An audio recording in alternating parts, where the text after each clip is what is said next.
Hello, this is JT Wheatley again, your humble host and narrator of the History of Comic Books podcast, and thank you for coming to another episode, the 1990s. The 90s continued the creative revolution of the 1980s as more creators were trying new things in both classic creators and independent work. At Marvel, Todd McFarlane was given his own Spider-Man comic on August of 1990 to the huge success of 2.35 million printings. The movie started to expand as well, with Teenage Mutant Ninja Turtles on March 30th, 1990, seeing the once small indie comic turn into a true mega hit, and Dick Tracy on June 15th, 1990, which is notable for Al Pacino's Oscar-nominated turn as Big Boy. On April 1991, Frank Miller's Sin City was launched at Dark Horse, beginning his crime noir series, while in a true sign of the end of the Cold War, Mickey Mouse comics were published in Russia on May 16, 1991, selling over 200,000 copies. On July of 1991, Marvel began the Infinity Gauntlet event by Jim Starlin, George Perez, and Ron Lim, delivering one of the most significant acclaimed events in the company history and the inspiration for a certain movie about to come out. Meanwhile, a new comic publisher under Jim Shooter made its name known on May 1991 with Valiant, which began relaunching classic Gold Key titles like Magnus Robot Fighter and Solar Man of the Atom on September 1991. On June 1991, New Mutants was changed into X-Force under Rob Liefeld and Fabian Nicieza, which would go on to sell 3.5 million copies, largely due to a comic gimmick where each issue had a separate trading card, 5 in total. It was the beginning of the gimmick sales of comics, which were initially spurred increased sales, but would spell trouble later. On the indie side, Bone debuted in July of 1991 by Jeff Smith, with the main characters being inspired by the classic Pogo character from Walt Kelly's comic strip.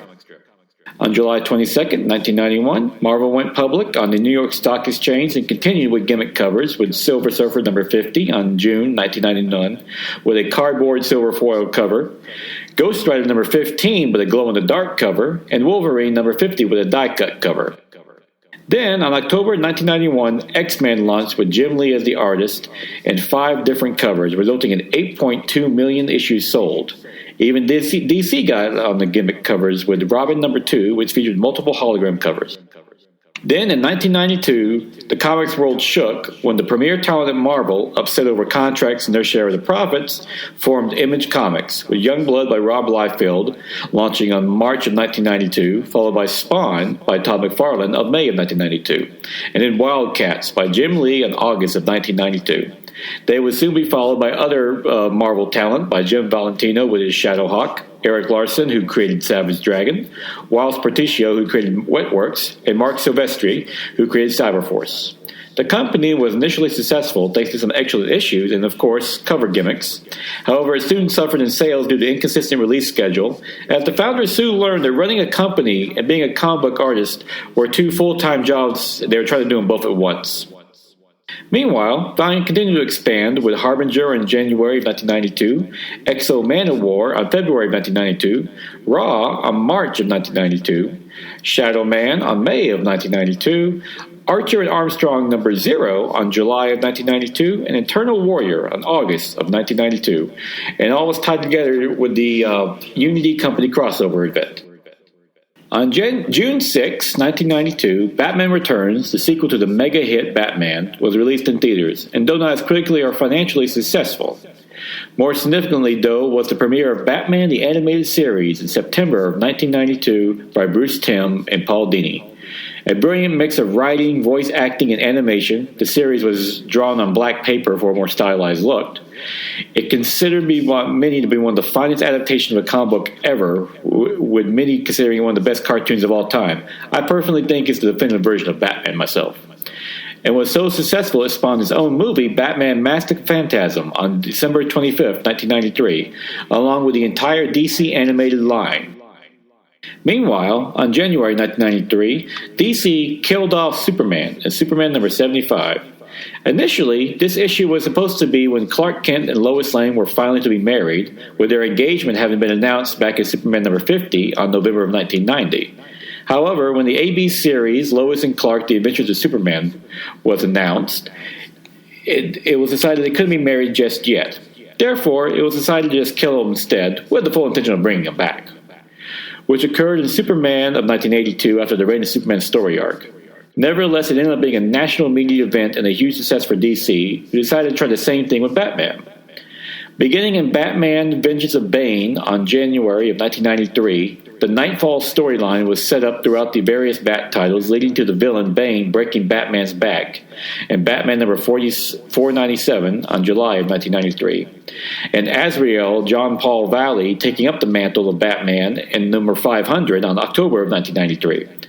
Of course, all this will be undone as well in future issues. On March 1993, the Vertigo line at DC was launched with the intention of telling more mature comic book stories, including comics like Sandman, Hellblazer, Swamp Thing, Animal-Man, Shay the Changing Man, Doom Patrol, Def, and Sandman Mystery Theater. They also launched the Milestone comic book line under Dwayne McDuffie with the intention of creating a line of black superheroes set in the fictional city of Dakota, among them Icon and Static. While critically successful, it was at this point that the market started to glut and the entire line became defunct by 1997, with the characters eventually being incorporated into the larger DC universe. Also, in March of 1993, Hellboy made his first appearance on the cover of Dime Press number 4 by Mike Mignola, and would later make numerous guest appearances before getting his own series, Hellboy Seed of Destruction, of 1994, from Dark Horse Comics. On January 1994, Marvel's launched by Kurt Busiek and Alex Ross, retelling the history of the Marvel Universe through Busiek's realistic writing and Ross's gorgeous art. It remains one of the finest Marvel comics ever produced. Also, in 1994, Acclaim Entertainment bought Valiant with the intention of merging it into a larger media empire and using the characters for its video games, as it did with the Turok series, which came out on the N64. Sadly, it was not successful, and eventually Acclaim went defunct in 2004, taking Valiant with it. At DC, one long-term ramification of the death of Superman was the destruction of Coast City, the hometown of Green Lantern Hal Jordan. As a result, he went mad and became the villain Parallax. He set out to remake the DC universe in Zero Hour, DC's second attempt to correct the continuity mistakes left over from the Crisis of Infinite Earths. In 1995, Image Comics published Astro City by Kurt Busiek and Brett Anderson, a brilliant homage to comics in general and considered one of the most consistently great books published even today. In 1996, Marvel tried to revive their main characters with the Hero Reborn storyline, with Rob Liefeld, White Porticio, and Jim Lee coming back from Image to work on Captain America, Iron Man, Fantastic Four, and the Avengers. Unfortunately, it was panned by fans and critics alike, and Marvel quickly brought the characters back to the fold. Worst of all, it wasn't enough to save Marvel, as the company filed for bankruptcy in December of 1996, with Toy Biz eventually coming in to save the company. There is some irony there. Much of this was brought back on as a speculation crash, in which various gimmicks and comics used to increase sales finally caught up with them. As sales plummeted when collectors realized they were worthless. The reason Action Comics number 1 is worth millions is because it's rare, not because of a fancy cover. As a result, numerous comics companies and stores folded. DC was safe, thanks to being owned by Warner Brothers, and in 1996, Batman The Long Halloween by Jeff Loeb and Tim Sale, which is my personal favorite Batman comic, was launched, and will be a large influence in the upcoming Dark Knight trilogy of the next decade. Also, on September 6, 1996, the Superman the Animated Series premiered by Bruce Timm and Paul Dini, set in the same universe, at least animated one, as the Batman one, and continued to build upon the animated universe. To many, this is considered to be the definitive Superman, and one of the finest representations of Superman in the medium. In 1998, Marvel, having learned the lessons of the gimmicks, returned to telling quality stories with Marvel Knights line, in which comics like Daredevil by filmmaker Kevin Smith and Joe Quesada and The Inhumans by Paul Jenkins and Jay Lee were revived. In 1998, DC bought Wildstorm from Jim Lee, his division of Image Comics, as he wished to focus on his art and his family over being a publisher. And when family is no joke, as last count, he is the proud father of 9 children. Good on you, Lee. While at Dark Horse, Frank Miller created 300, his retelling of the ancient Battle of Thermopylae between the Spartan army and the invading Persians. Also, Marvel had another bright spot on August of 1931 of 1998 with the release of the Blade movie starring Wesley Snipes, the first successful comic book movie from Marvel. Most interestingly, he wasn't a mainstream character, and he also was a black character. But he finally broke the Marvel curse of movies, and they would soon be off and running by the next decade. Finally, on January 10th of 1999, Paul Dini and Bruce Timm's Batman Beyond premiered, an original animated series that takes place in the future of the Batman animated series, with an elderly Bruce Wayne training Terry McGinnis to be the new Batman. This, of course, is another classic animated series from this team and part of the larger animated universe. And that brings us to the end of the tumultuous 90s, one of the most eventful decades in comics history. It started great, quickly crashed, and comics slowly started to pick themselves back up.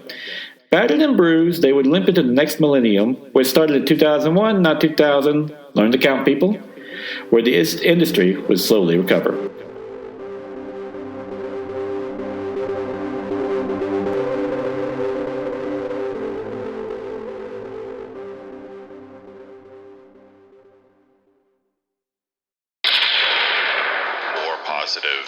Than a New Day pancake. More fun than a super kick party. It's the wrestling podcast from the host, who is the hammer swinging, burrito eating, well, you know the rest, of Thunder Talk. Sexy Thor. It's the Ring of Thunder, found in the Thunderverse and among the great podcasts of the ESO Network.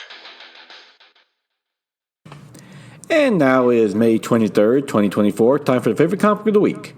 Wonder Woman number 9 by Tom King, Daniel Sampere, and Belen Ortega, which is a great story that continues the fight against the Sovereign as Wonder Woman finds herself imprisoned by the Sovereign and is having to go into a mind palace where she sees the love of her life, Steve Trevor, and trying to get advice about how to survive her current imprisonment.